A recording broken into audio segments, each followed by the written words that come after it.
ক্যারিয়ারে কোথায় থামা উচিত এটা জানাটা ভীষণ জরুরি। বিশেষ করে যারা তারকা খেলোয়াড় বা কোচ আছেন তাদের ক্ষেত্রে তো আরো বেশি প্রয়োজন। একসময়ের special one coach Jose Mourinho সম্প্রতি যে ঘটনা ঘটিয়েছেন সেটা দেখার পরে এই কথাটাই মনে হলো। মরিনিও তো এখন তুরস্কের ক্লাব ফেনারবাচের কোচ হিসেবে কাজ করছেন।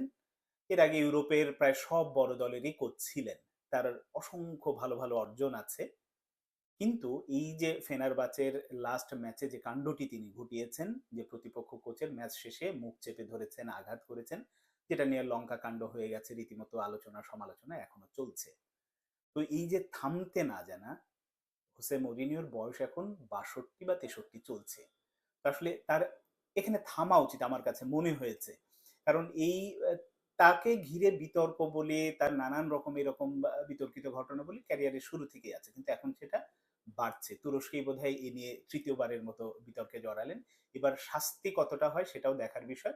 সব মিলে আমার কাছে মনে হয়েছে যে মানুষের কোথায় থামা উচিত, এটা যদি না জানে আসলে তার পেছনের অর্জনগুলো কিন্তু প্রশ্নবিদ্ধ হয়ে যায়, বিলীন হয়ে যায়।